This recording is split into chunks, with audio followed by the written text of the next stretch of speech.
Bonjour, je suis Maria Safanelli et je travaille pour Engie. On voit que beaucoup de jeunes se posent des questions sur les marchés de l'énergie. Par exemple, savais-tu qu'en Belgique, nous produisons l'énergie grâce à des centrales hydro? C'est pour ça qu'aujourd'hui, je vais discuter avec Paul-Étienne Verheuven, responsable de la gestion de centrales dans le sud de la Belgique, dont la centrale de pompage-turbinage de Caux. Bienvenue Paul-Étienne. Merci beaucoup. J'ai pas mal de questions pour toi aujourd'hui. Ça tombe bien et on va essayer d'y répondre au mieux. What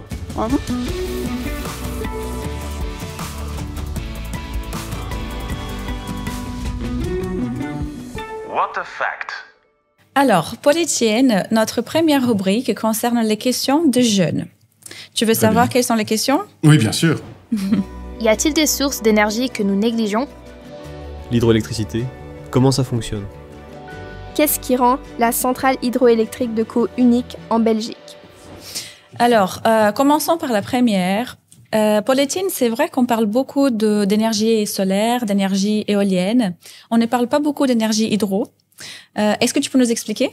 Oui, bien sûr. Alors, c'est vrai que la plupart du temps, on le voit, on est sur l'autoroute, on voit les champs éoliens, tout le monde parle des panneaux solaires. C'est vrai qu'en Belgique, il y a une technologie à laquelle on pense moins, qui est la technologie hydraulique. Déjà, les centrales sont bien cachées dans les Ardennes. Mais effectivement, ça représente encore une grande part de ce qu'on peut produire et du rôle qu'on joue aujourd'hui sur le marché énergétique belge. Alors, il y a deux grands types de centrales hydrauliques. Une centrale classique, qu'on va dire au fil de l'eau, où en fait, on va simplement utiliser le débit naturel d'une rivière pour entraîner la roue de la turbine hydraulique, qui, elle, va entraîner un alternateur et produire de l'électricité. Donc ça, c'est le premier mode classique. Certaines sont parfois liées à un barrage de retenue, donc des grands barrages pour retenir de l'eau. Ça nous permet de mieux contrôler quand on va produire ou pas avec ces machines-là. Le deuxième grand type qu'on a, et c'est une des caractéristiques d'Engie en Belgique, c'est qu'on a la centrale de pompage-turbinage de Caux, qui, elle, il faut plus la regarder comme une très grande batterie, où là, en fait, on va jouer sur une différence de hauteur entre différents bassins. Pour la centrale de Caux, on a un très grand bassin inférieur et deux bassins supérieurs. Et la hauteur entre ces bassins, de 250 mètres, va nous permettre, en fait, de utiliser l'eau pour stocker l'électricité. Alors, comment ça se passe? Il y a des moments dans une journée où il y a plus de soleil, il y a plus de vent, et parfois, il y a moins de demande. Les gens sont tous au travail, pas à la maison. Dans ces moments-là, quand il y a parfois trop de soleil et trop de vent en électricité, on va utiliser la centrale pour consommer cette énergie. Donc, on va utiliser les machines et on va pomper l'eau du bassin inférieur vers les bassins supérieurs. On va consommer l'électricité et remplir les bassins, si tu veux, au-dessus. À l'inverse, quand il est 5h30, 6h du soir, tout le monde rentre, il faut faire à manger, les enfants sont peut-être devant la télé, il y a une augmentation de la consommation d'électricité. Et en même temps, en général, à ces heures-là, surtout en Belgique, il n'y a plus trop de soleil et en général, il n'y a pas de vent, donc on a besoin d'électricité. Et on va à ce moment-là inverser le fonctionnement de la centrale, prendre l'eau qu'il y a dans les bassins supérieurs, la faire redescendre vers le bassin inférieur. Et là, comme une centrale classique, l'eau va faire tourner la roue de la turbine, qui va faire tourner un alternateur et produire de l'électricité. Ça nous permet donc d'une part de stocker de l'électricité qui vient des panneaux photovoltaïques et des éoliennes et de la restituer plus tard dans la journée. Et comme ça également, éviter les émissions de CO2 d'une centrale classique au gaz. Donc, cette centrale de pompage-turbinage de Caux, elle nous permet d'avoir la flexibilité et elle est complémentaire aux énergies renouvelables que nous exploitons aussi actuellement. Exact. Donc, elle fonctionne comme une grande batterie.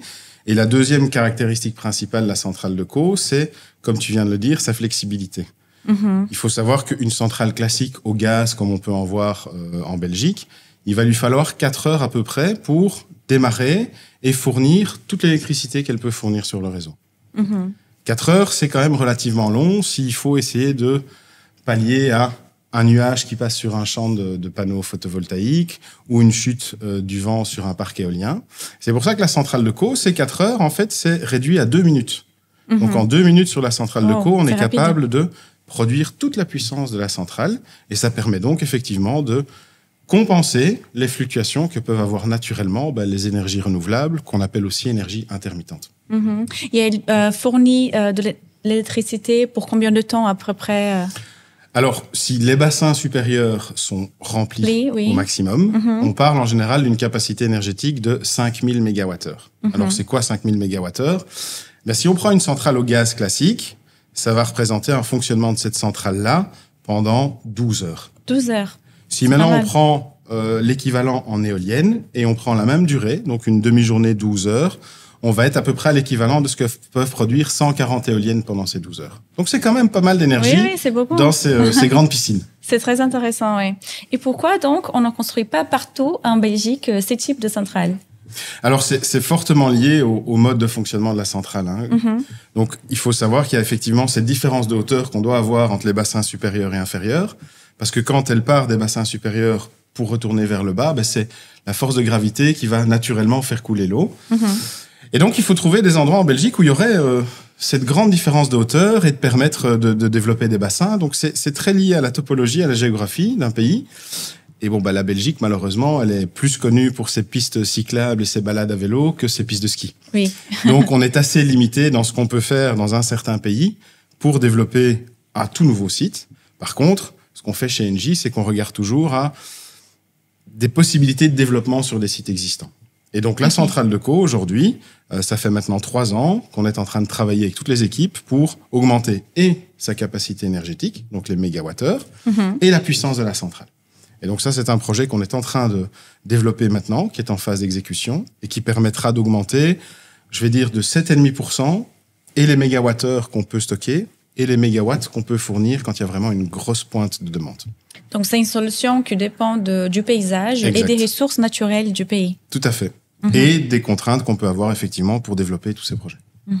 Super. Parfait. Paul-Étienne, je te propose qu'on passe donc à la deuxième rubrique. Tu en prends plein la charge. Oula. Bonjour, je m'appelle Noah, j'ai 17 ans et j'ai une question. J'ai entendu dire que la centrale hydroélectrique de Caux a été agrandie. Cela a-t-il un impact conséquent sur l'environnement ?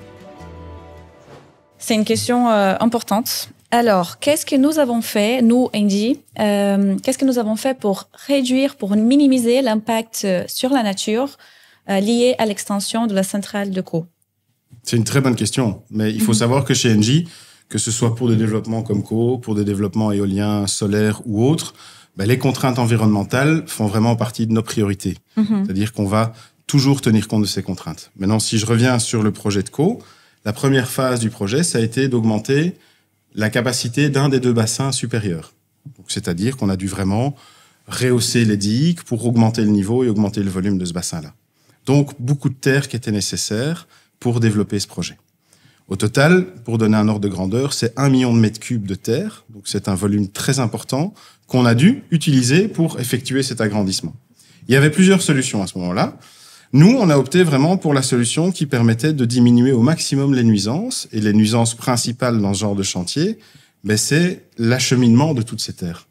Si on avait été chercher de la terre à 50 km, 1 million de mètres cubes, ça fait des centaines et des centaines de camions qui seraient passés dans les petits villages des Ardennes, qui seraient passés devant les maisons des gens, qui auraient émis du CO2 de par leur déplacement.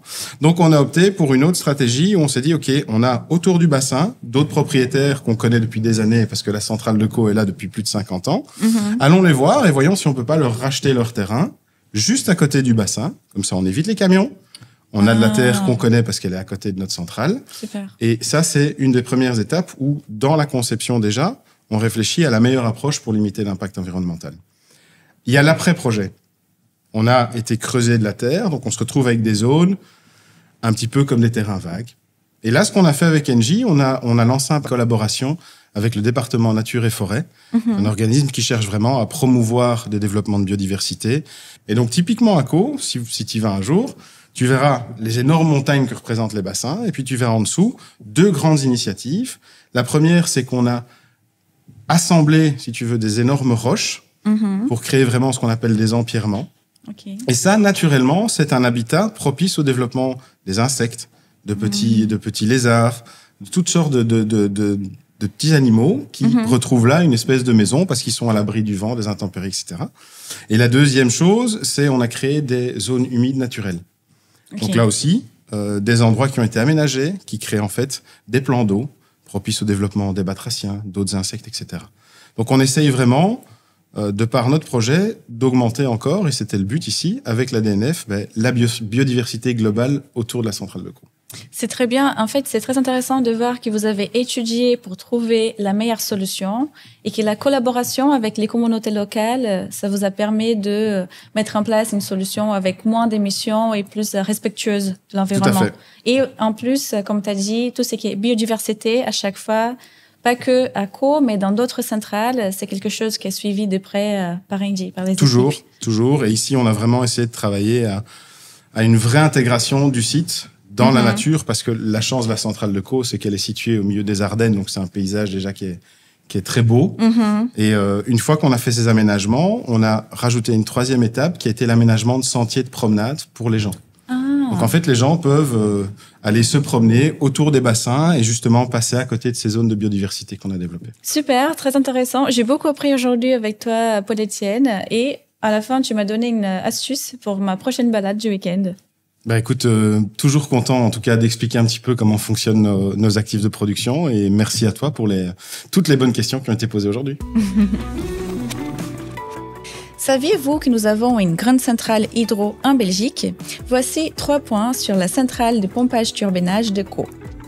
Le premier, la centrale de Co fonctionne comme une grande batterie intelligente et durable qui nous permet de stocker l'énergie verte. Elle fonctionne avec 3 bassins, 2 en haut et 1 en bas. Le deuxième, voici comment la centrale Co fonctionne.